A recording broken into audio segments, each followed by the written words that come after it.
Hello and welcome to Mining Review Africa. My name is Hlengiwe Motaung. The Russia and Ukraine conflict continues to shake the markets around the world, particularly on the global supply of minerals.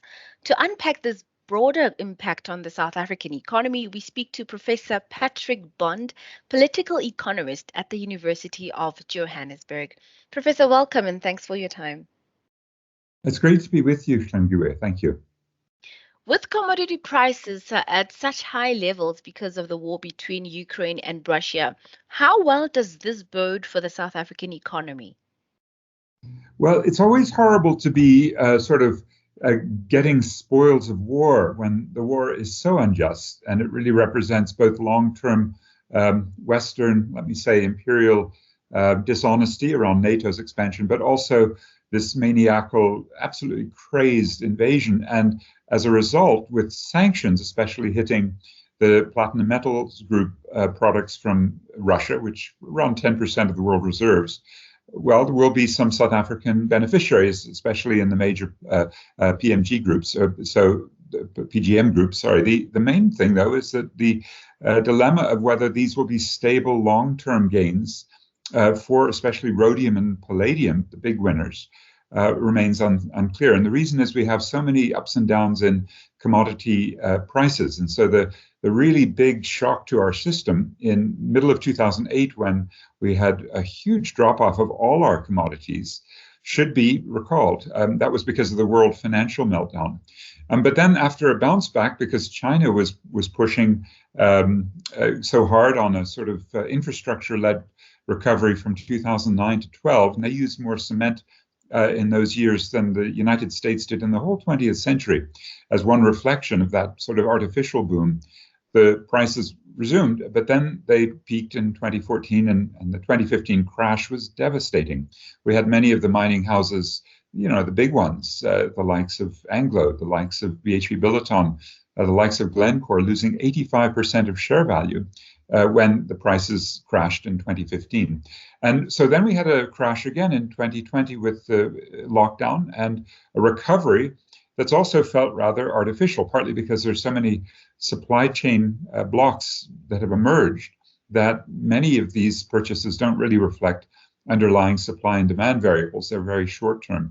And I think that's what we'll end up looking at with the platinum group metals, and especially because we don't really know whether green hydrogen represents a long, solid pathway for sustained demand. If the rhodium and palladium are going to be used in these hydrogen cells, all the better. I think we all need to move to these, but whether that will be green or blue or gray kinds of energy inputs into hydrogen cells is a critical question, because South Africa is already so over carbonized with coal, and then also now with gas, because gas is 80 times worse than CO2. That's the methane, as a potent greenhouse gas over the next century. So we'll start seeing sanctions against South African products. And I think there's a bit of, both of these processes in which the short-term supply constraints push the price up. But on the other hand, South Africa will be itself a victim of climate sanctions starting in early 2023, because Eskom won't have changed quickly enough. So aluminium, steel, iron, smelted minerals, ultimately cars, will all be subject to the carbon border adjustment mechanism. It's a mixed picture. Talk about carbon border adjustment mechanism. We know that Eskom CEO Andre de Ruyter boasts about his fossil fuel, the future of fossil fuels. How will this affect the call to a methane switch that he boasts about? Yes, you're right that there's a huge contradiction. And I think when the $8.5 billion US, 131 billion Rand concessional finance, very vague, only 30 to 100 million of that probably coming in the form of grants. But Eskom's paying over 11% interest on its loans. So anything would certainly bring down that terrible debt burden of 400 billion Rand. Now, the main point about it is that I don't think, from what I hear in international climate policy, that de Ruyter, who wants 44% of his just energy transition to come from gas, specifically from a transition from Komati, the big Mpumalanga coal-fired power plant that's going to be decommissioned in October, and that switched to gas plus a new gas plant at Richards Bay. 85.3 billion rand, 44% of Durator's attempt now to say it's a just energy transition. And I think everyone will say, no, it's not just, it's unjust, because that gas, that methane, it leaks out all over. You know, we know that our pipeline system in this country is full of holes. It's like Swiss cheese. Transnet pipelines on oil and other petroleum products are always being broken into.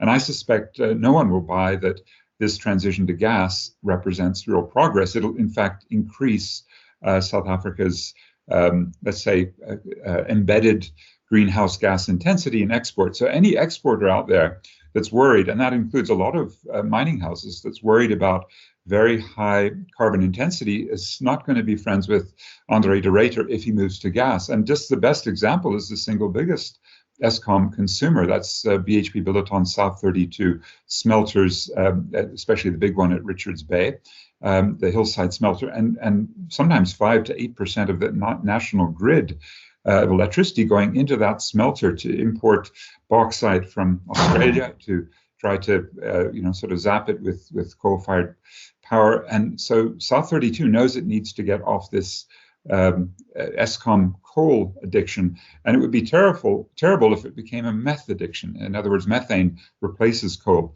And South 32, to their credit, they know that, and they're looking at something quite, I think, important, which is the idea you could do a pumped storage replacement of the energy coming in, a couple of thousand megawatts perhaps, if you put a new hydropower facility where the De Hoop Dam is. So you sort of pump more water up the hill during the day, let it come down. And there you've got, I think, a sort of solution that only the rich, powerful multinational mining houses can do to make their exports less greenhouse gas intensive and less subject to the carbon border adjustment mechanism that's coming down the pike. That's correct. I see, Professor. Finally, Russia accounts for some of like 10% of crude oil supply globally, and sanctions, we know, that have severely disrupted the exports, leading to high oil prices. How does this practically play out for the South African landscape?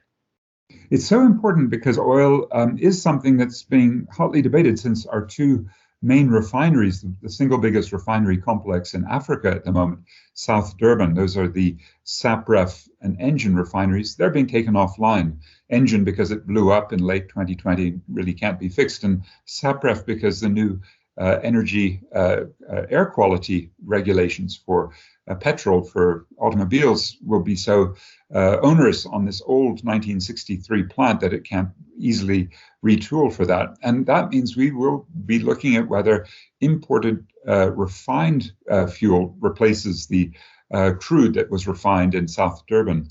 And I think it's a great time to look at a more rapid transition of our automobile industry. Our combis, the individual autos, they've really got to move quickly to electric vehicles to avoid this sort of pressure on the oil price. It may well go to the 40 Rand per litre. It's inconceivable, and will have a terrible impact on the economy and also on Eskom, which is also going to be importing a lot of diesel as it hits further load shedding problems coming up in the months ahead.